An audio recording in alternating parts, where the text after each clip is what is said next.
Thursday, October 5th, 2017. I pledge allegiance to the flag of the United States of America and to the republic for which it stands, one nation, under God, indivisible, with liberty and justice for all. Yeah, I got him here. We'll look at him before we Okay. leave. Okay, Pete? Okay. Just want to make you aware in our stack of stuff up there that there is an agreement between ourselves and Cedar Fair to put together another public-private partnership on expanding the sports park. I believe back in, I want to say it was June, I think, when Cedar Point came in and made their pitch for moving on to the next phase, which is essentially an indoor facility. We've been working diligently with them between that time and now. Finally have an agreement that we think we can live with. I believe we've had our counsel and at the prosecutor's office and our bond counsel, our outside counsel, reviewed this and gave it their blessing. Essentially, we're looking at a partnership where they would put in $5 million and we would put in $23 million worth of funds from the lodging taxes, again, which are paid by visitors that come into the area, with the idea of giving an economic shot in the arm for the community, hopefully about $20 million a year. We build in some performance goals, which again we think are doable, and they've agreed to. And I think this is kind of meets up with what they presented to us as a project for the community. Okay. That's all I have. That's all you have? That's all I have. That's easy. It's easy. Okay. Put it on record, Pete, I think, there's some people out there that are confused about, the Fed tax and how that tax can be used. And I think, if I'm not mistaken, we can only use that for bringing tourists in and that type. You wanna? Yeah, that's exactly right. That's what it can be used for. So actually, the people who are visiting our area are actually putting these facilities up That is correct. for them to come and visit. Right, that's correct, Bill. Yeah, it's basically I know the I tourists have- and the I have- visitors to the area that stay in our hotels, and they're the ones who are essentially paying. I know I have some people ask me about, why would we be putting money up when we are actually not putting money up? That is correct. Okay. We're just a middleman in a vehicle providing that. Right. Well, thank you for the work you did, and I know it took a lot of energy and effort, so appreciate this coming together, and thank you for that work. Yep. Good job, Pete. Okay. Amy, Yeah. come on down. Hi, guys. It's time for my semi-annual visit here. Let me see here.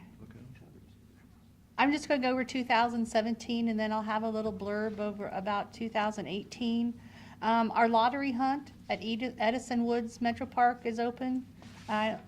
Just to remind you, we do have a controlled hunt out at Edison Woods during gun season. We have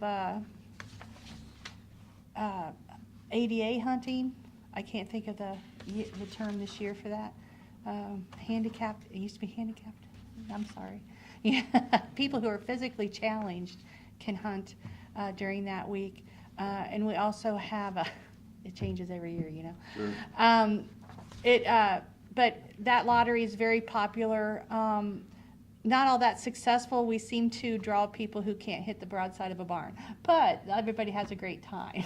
They see very good deer, and they all do have a really good time. We don't get as many deer harvested that we would like, but just to let you know, that is a year-long process. We have to prove to DNR that our deer population is too abundant for that area, and we count deer, and it actually takes a whole year to get this lottery approved.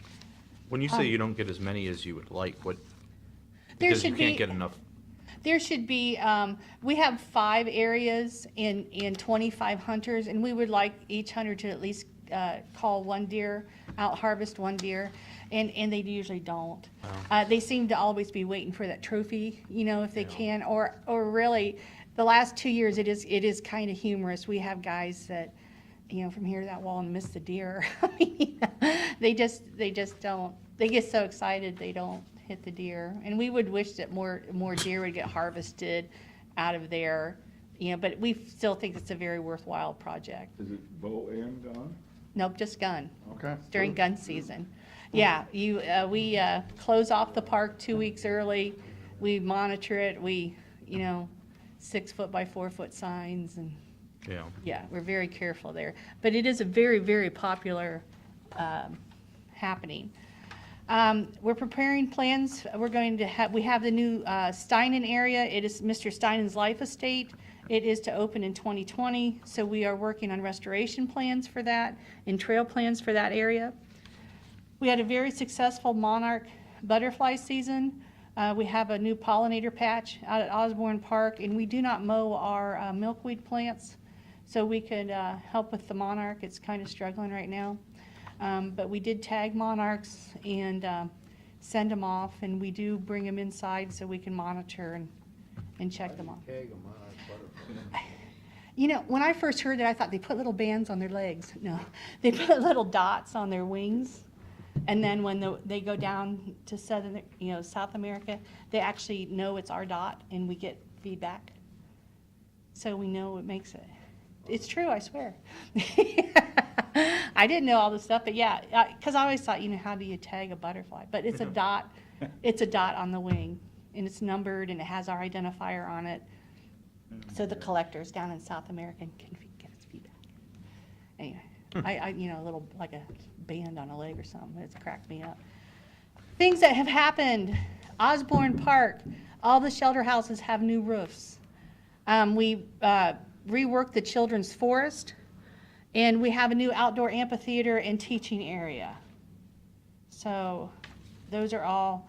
The outdoor teaching area is hooked together with our Harmony Park, our outdoor music area. My sister-in-law did that. The amphitheater is, the benches there are reworked dead ash trees that the ash borer kind of took out. And then we had Go Take a Hike, which is what our Friends group adopted Osborne Park this year for their Go Take a Hike event. What we did, we always try to do one big project with our Friends group. We took the back of the Frost Center, and we made a Wi-Fi capable meeting area. And the top picture is the before. That brown deck is over a truck loading dock for laundry, because remember that Frost Center was a prison. The laundry was in the basement.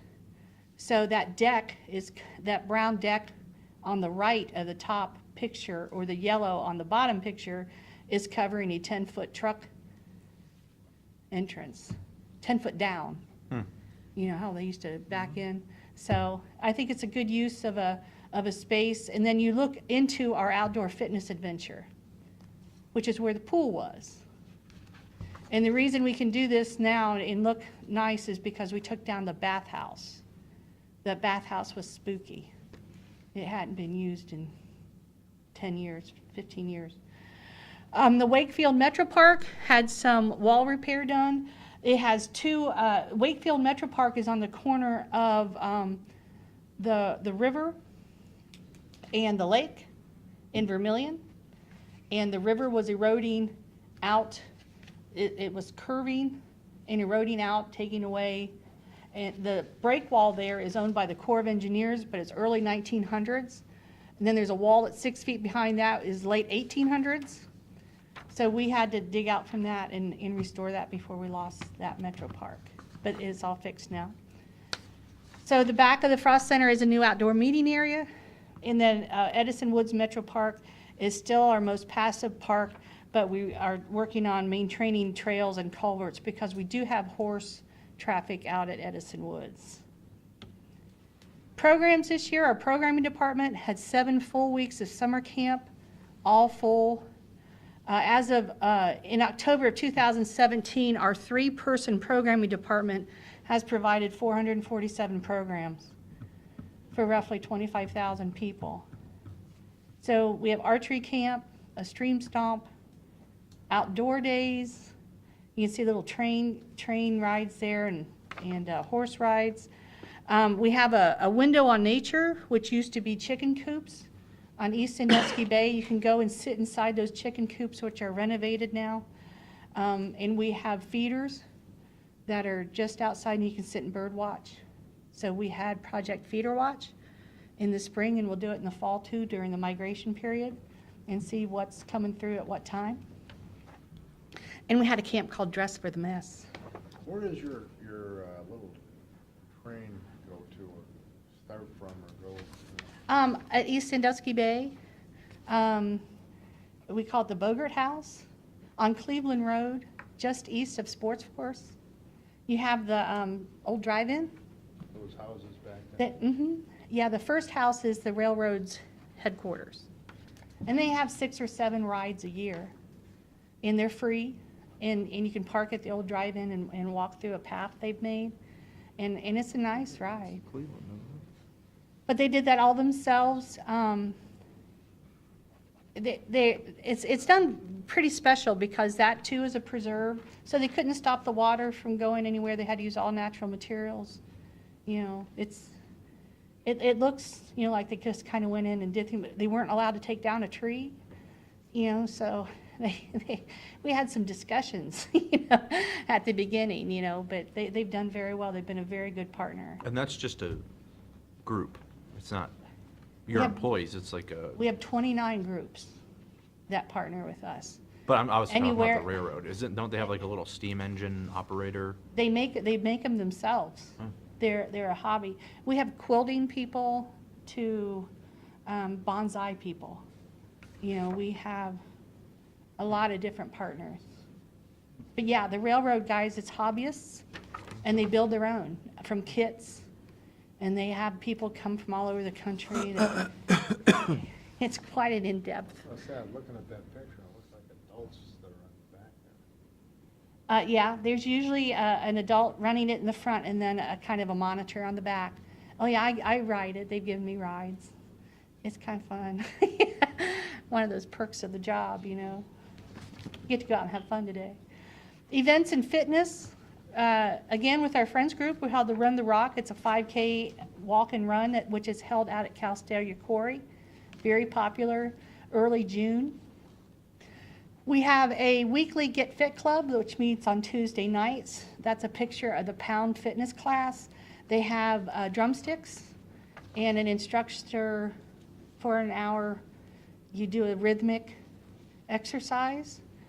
I guess during that, you don't realize it, but you do 500 squats while you're beating the drums. I would do that class once and need oxygen or something, but our fitness series is very popular. Pilates, Zumba, yoga, pound class, and there's also one called Insanity where they do a higher level advanced class, all free to the public. We do pay the instructors. Then we have Walk It Out, which used to be Walk with a Doc, and they kind of redid that program because it was getting just a little bit old, so they revamped it. In the bottom, you can see the Go Take a Hike, which was the culmination of our friends group adopting Osborne Park. But you can see how the amphitheater teaching area worked. Where the tent is where the instruction person is, and then you have the people sitting on the amphitheater benches. So that's exactly how we pictured it working. We'll have kids programs out there from now on. The kids can come and sit in the amphitheater while you know, we show them snakes and, you know, and bunnies and things that they can learn about. Dress for the Mess. Dress for the Mess was a camp that we had. It was an art class. They would use like film containers and put paint in there and like a Tum, I think, or a Mento, and it would explode and make art. And the kids loved it. You wouldn't believe, we have young programmers, you wouldn't believe what they come up with. This weekend is, of course, Harvest Happenings. So we're in a drought, so of course it's going to rain now. So it will rain through Harvest Happenings. It does every year, but at least it's not cold this year. If you're in a drought, we'll just have Harvest Happenings and it will stop. But at least we're not having a monsoon. Next year, 2018, is our 50th anniversary. So we will have Party in the Parks. They were shooting for every month, but I think that's been taken down to about 8 months or 9 months. Just to let you know, it's our 50th anniversary next year.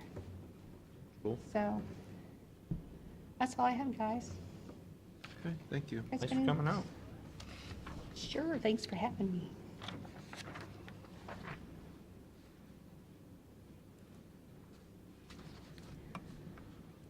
Do you want to do resolutions while I wait for managers? Yeah. Bill, you want to do resolutions? Resolutions. Pardon? You want to do resolutions? Sure.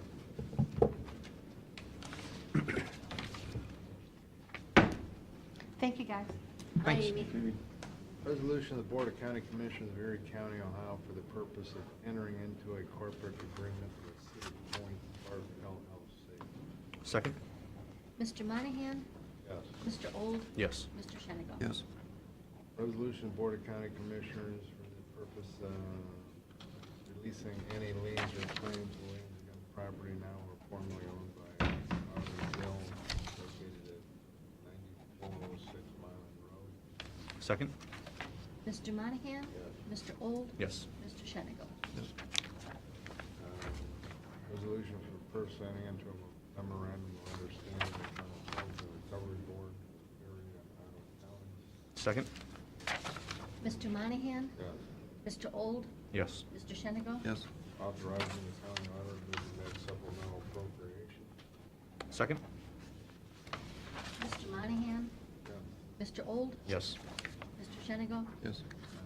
Releasing any liens or claims of liens against property now or formerly owned by Timothy Manuel and Victor Manuel located at 2709 Bogart Road.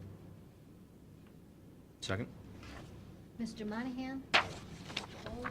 Yes. Mr. Shenigo? Yes. Adopting the holiday schedule for employees. Second? Mr. Monahan? Yes. Mr. Old? Yes. Mr. Shenigo? Yes. Releasing any liens or claims against property now or formerly owned by Christopher Murray and Smith located at 9517 Milan Road. Second? Mr. Monahan? Yes. Mr. Old? Yes. Mr. Shenigo? Yes. Authorizing the drawing of warrants. Second? Mr. Monahan? Yes. Mr. Old? Yes. Mr. Shenigo? Yes. Authorizing the county auditor to make supplemental appropriations. Second? Mr. Monahan? Yes. Mr. Old? Yes. Mr. Shenigo? Yes. Releasing any liens or claims on the property now or formerly owned by Michael Ross located at 2607 Bogart Road. Second? Mr. Monahan? Yes. Mr. Old? Yes. Mr. Shenigo? Yes. Declaring certain Erie County equipment surplus. Second? Mr. Monahan? Mr. Old? Yes. Mr. Shenigo? Yes. Entering into an agreement with the Village of Milan. Second? Mr. Monahan? Mr. Old? Yes. Mr. Shenigo? Yes. Releasing any liens or claims on the property formerly owned by Stephen L. and Laura Kohler located at 2601 West Bogart Road. Second? Mr. Monahan? Yes. Mr. Old? Yes. Mr. Shenigo? Yes.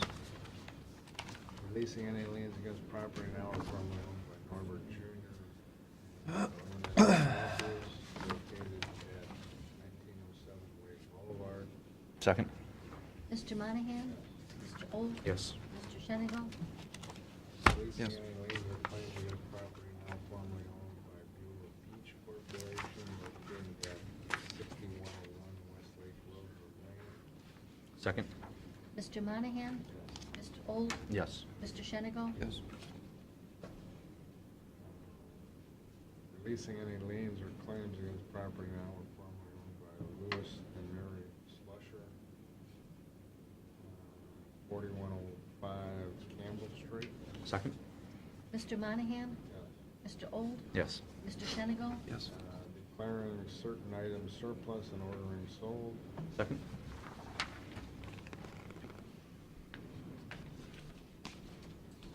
Mr. Monahan? Yes. Mr. Old? Yes. Mr. Shenigo? Not keeping score. Huh?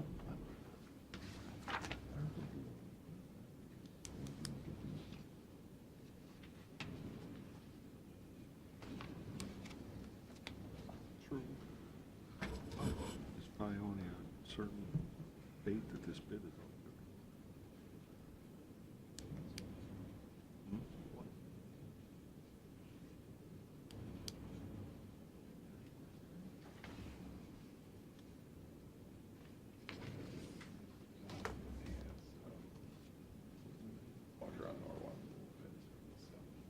Oh, it's gonna be back out.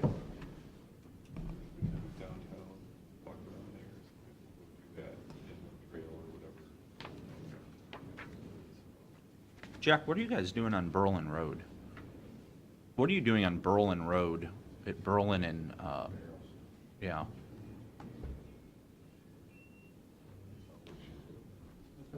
What are you doing on Berlin and Barrows Road at that intersection? Oh, we crossed the intersection now, we'll put some additional storm drainage. Is that what it is? Connect Old Berlin Road, you know, the new one is. Yeah. okay.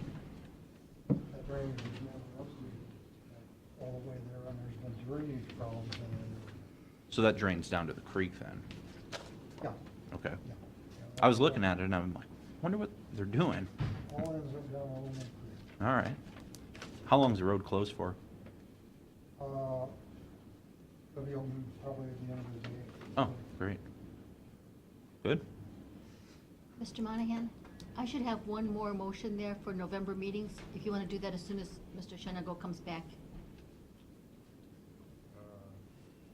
I don't see it, Carol. Okay. Mr. Shenigo must have. If you just wait a second, so I have the full roll call. You need to put a fence around your watermelons out there, man. Hold up on that. Grab them if you want them.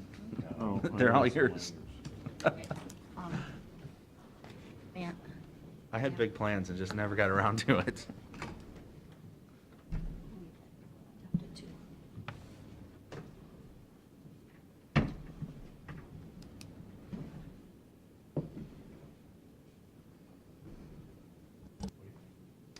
A motion awarding that bid. You want me to make this? Well, as soon as Mr. Shenigo comes back in. Yeah, and put that part in there about the easements contingent upon getting those. You see where it says purchasing recommendations? Yeah.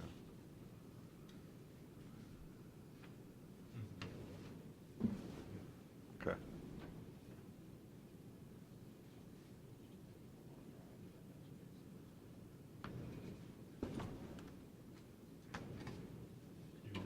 Yeah. Yes. Yeah.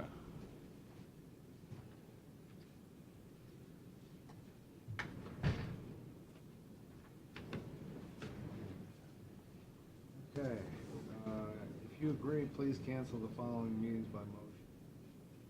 November 6th, November 13th, November 20th, November 23rd, November 27th. Second.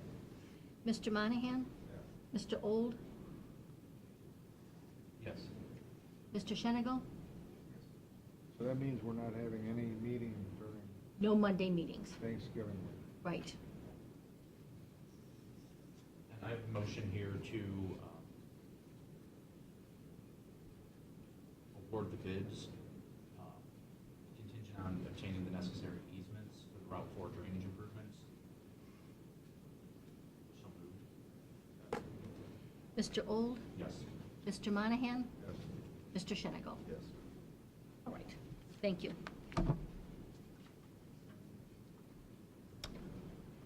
Are you ready? Are you pulled up, ready for the?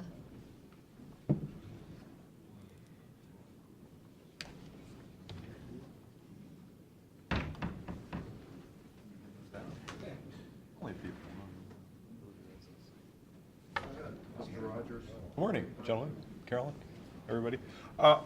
We thought this would be an opportune time to just kind of go through a bridge replacement project we're proposing, and has been in consideration really for quite a number of years. Just up the road in front of our office, Columbus Ave over Pipe Creek, that old sandstone arch. It is. I mean, it is. It's a great structure. I kind of hate to replace it, but we'll kind of get into why it needs done. It was built in 1887, two spans stone. In terms of actual condition, we've got it rated a 6, which is fair. It's in decent shape. There really isn't anything wrong with it structurally. But the spans, they're 18 feet wide, they're 8 feet high, and that has led to some hydraulic issues, which we've experienced in the last decade or so. When they, Meaning backing up? yeah, water flow. You know, when they designed these things in 1887, I couldn't tell you what they really did, and frankly, they probably didn't care because it was farmland and it wasn't developed, it wasn't residential. If it happened to flood, they really weren't going to affect anybody. The big issue is, as we said, the hydraulics, the flow, and because the spans are what we would consider to be fairly small for Pipe Creek's watershed, the issue really is the waterway area, the area that the bridge has that allows the water to flow. Each opening is 125 square feet, which gives us naturally then a total waterway opening of 250 square feet. There are a few things that affect the amount of water flow, most of which we can't change, not cheaply, not easily. Things like the slope of the channel, the creek, we can't really affect that, not with as small of an area as the bridge is located at. Things like how rough the channel is, you're going to get more flow through a channel where the slopes in the bank are nice and smooth versus really overgrown with trees or have really large rocks. We can't very easily and cheaply take care of that. You have to take care of a lot of length of the channel to really affect water flow. So with our bridges, one of the biggest impacts we can have is just how much area is open to let water flow. You know, it's like drinking through a straw. If you drink through a narrow straw, you're not going to get as much pop or whatever water. Wide straw, you know, you're going to get a lot more. So that's really the biggest area we can have an effect on. And as we've seen, we've had flooding issues. Nothing in the recent couple of years, but back in 2011 we had high water. February again of 2008. Apparently February is not a good month for this bridge. But the big one that most people have heard of at one time or another, and that local residents certainly remember, was back in June of 2006 when we had not quite a 100-year storm, but it was pretty close to it, and we really had some severe flooding back in Searsville and Lakeland and the areas adjacent to it. The 100-year flow profile, so what we do is when we replace a bridge, we take a look at the hydraulics. We go through our surveyors, survey the creek.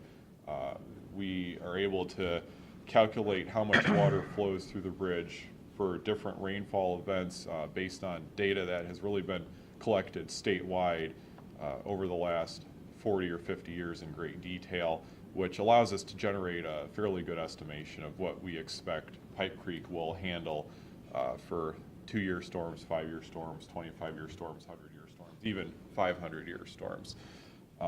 The one everybody is concerned about is the 100-year storm. That's what FEMA looks at for flood insurance and floodplain mapping primarily. And so that's what we'll show here. For the existing bridge, if you kind of went down the center of the channel and looked at the level of the water for a 100-year storm, this is about what you would see elevation-wise. This drawing's a little bit on the abstract side.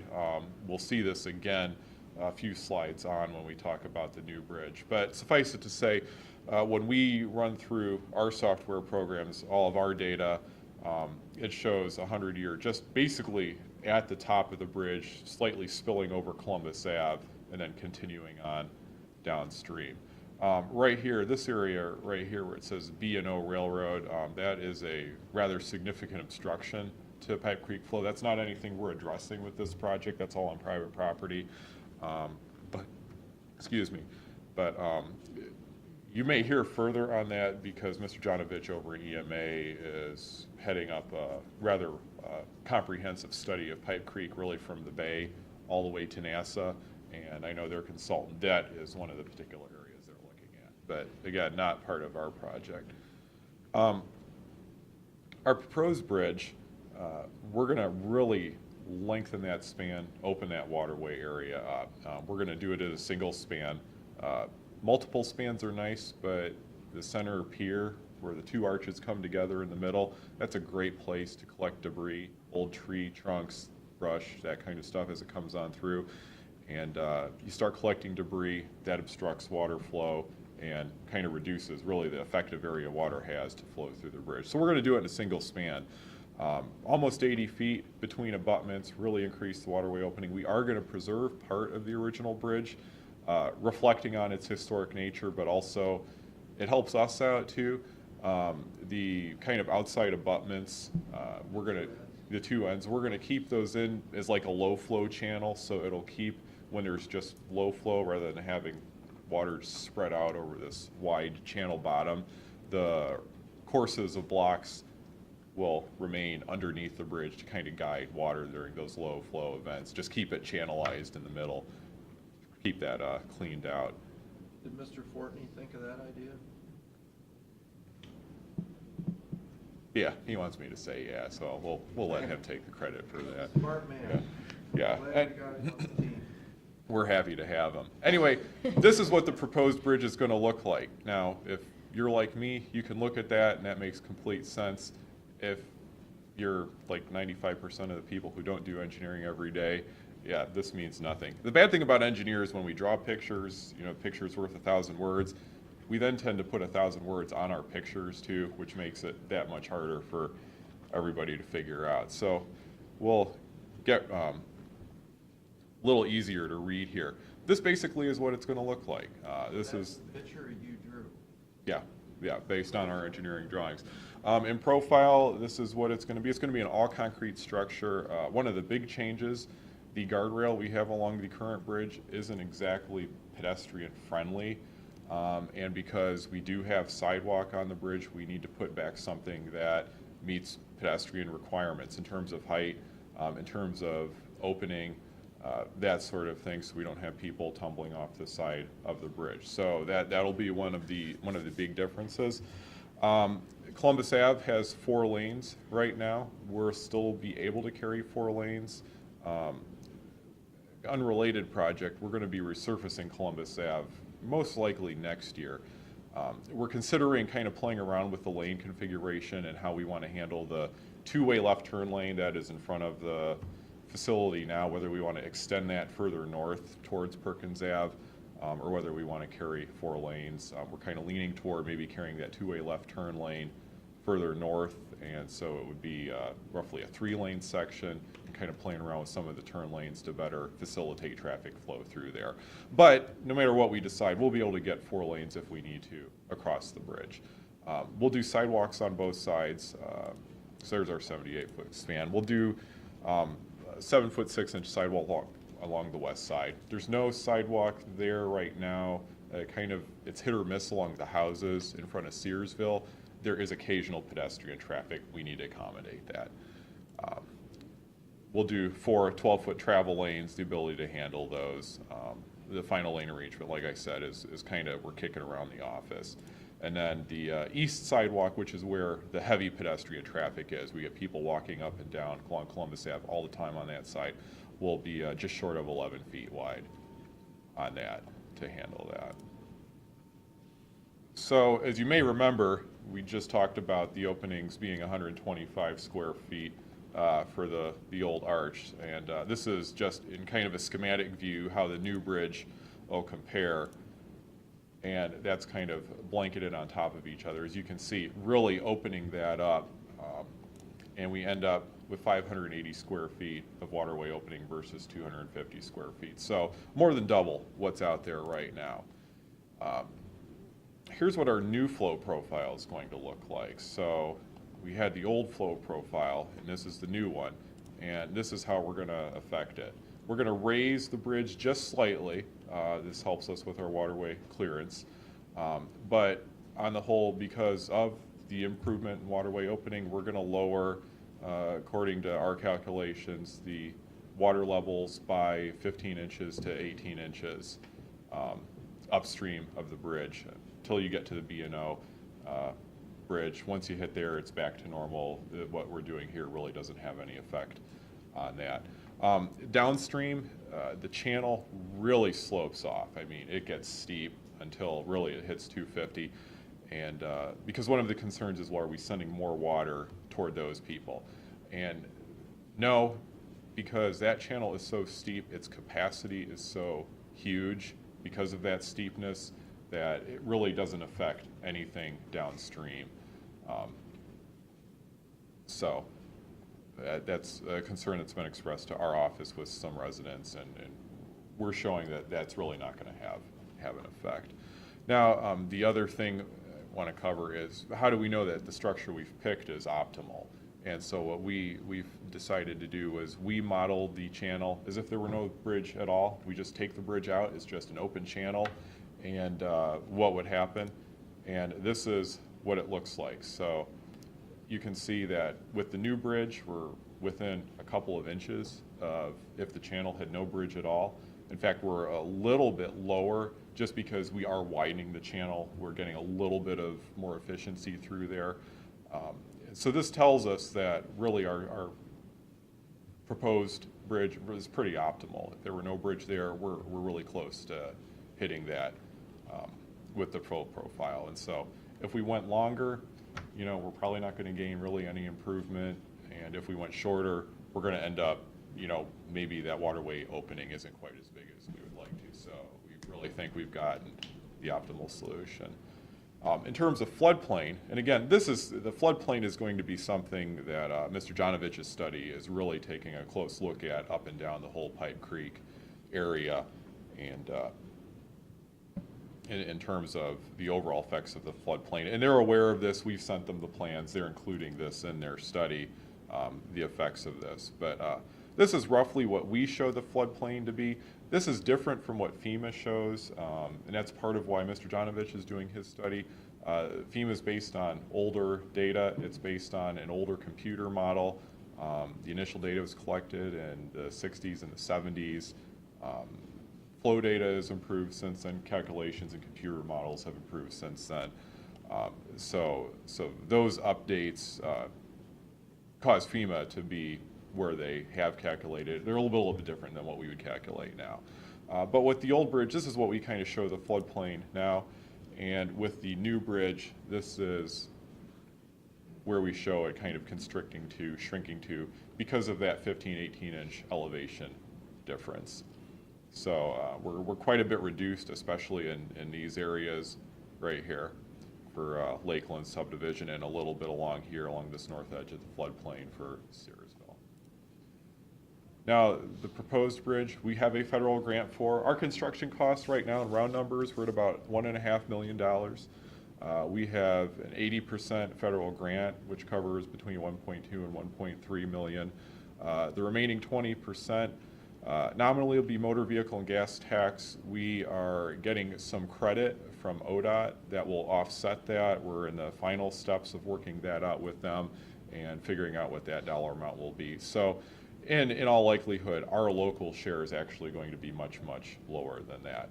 And then naturally, things like right-of-way, utilities, inspection costs, that's going to be additional to this. Don't know what things like right-of-way and utilities will cost until we're actually at the point of getting appraisals done. And we've broached the conversation with the utilities. The Ohio Edison transmission line that follows Pipe Creek is really going to be the only one I think that we'll be on the hook for. We haven't gotten any costs from them, but as we work toward the steps in this project, we'll get costs from them. Construction, right now we've got it in 2020. Funding becomes available in 2019. Some of that timeline will be dictated by how long the utilities can take to do their thing and how fast right-of-way acquisition goes. We generally, if something's ready, we don't like to sit on it at our office. We like to go in and get it done. But that timeline will, again, as the project progresses, we'll narrow that down when we want to do it. It's going to be a painful project. We're going to have to close Columbus Ave for more or less the duration, 3 to 4 months, somewhere in that neighborhood. So the 10, 11,000 vehicles a day that are on Columbus Ave right now using it are going to have to be detoured. We're going to shoot them around Strub Road to 250 over to Perkins, and it's going to be an inconvenience. Most construction is an inconvenience, but this is going to have a significant traffic impact. Because it's a arch and it's masonry, we're not able to do like remove half of the bridge, route Columbus Ave over the other half that kind of remains in place, build half of the bridge, and then flip-flop, run traffic on the new half, and then build the other half. Arches can be unstable as they're excavated, and as our contractors out there pounding on rock to excavate rock for the new bridge and causing vibrations, that would be a big safety concern we would have, that we would have an unintended collapse of any portion of the arch we wanted to remain in place. And so that's why full closure is really the only safe way to build it. The plus side is construction usually would go a little faster because the contractor's not having to worry about maintaining traffic through active construction. So Moving the bridge over. Build a bridge in your front yard. we like our front yard. Although it would be less grass to mow and take care of. Less grass, and there's the land there. Yeah. Build the bridge and then tear the other one out. It would be tough because we'd be over the water line and into the pump station. That's on the kind of the northeast corner, that little brick building for the 16 and 24-inch water lines. Yeah, and it'd be a lot of approach work too to shift the pavement over. We'd have to go back on Columbus Ave quite a ways to shift that. So, I mean, certainly that's always an option, but I think the time and the expense to do that might not be maybe optimal in this case. But So does that water line go underneath the creek? mm-hmm. Yeah. Okay. That's our man. Yeah, right. Yeah, and fortunately, we're able to stay away from those. Those are far enough off.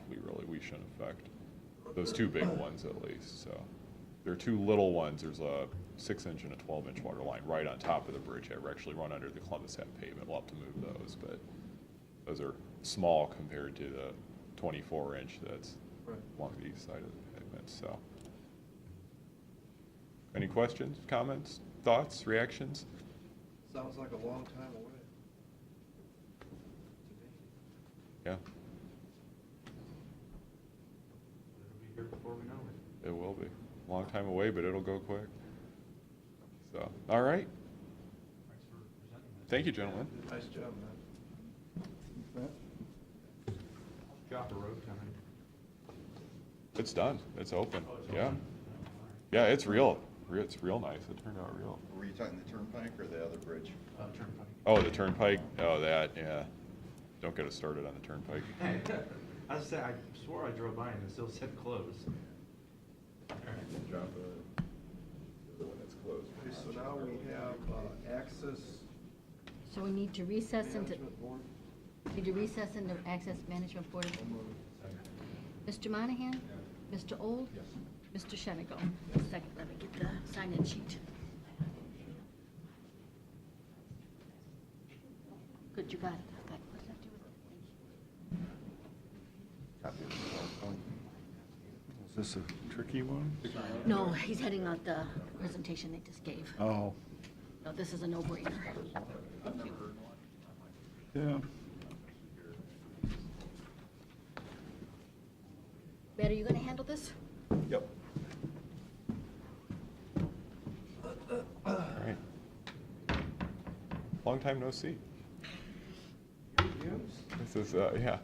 This is just our typical driveway request. We have a residential drive. They just don't have the frontage to meet the spacing requirements. It's at a kind of a split, a number of splits along the road, and the people on either side kind of went in first, and he's the last one left. So limited by the frontage, and it's residential, so we have no concerns, no objections, and recommend it be granted.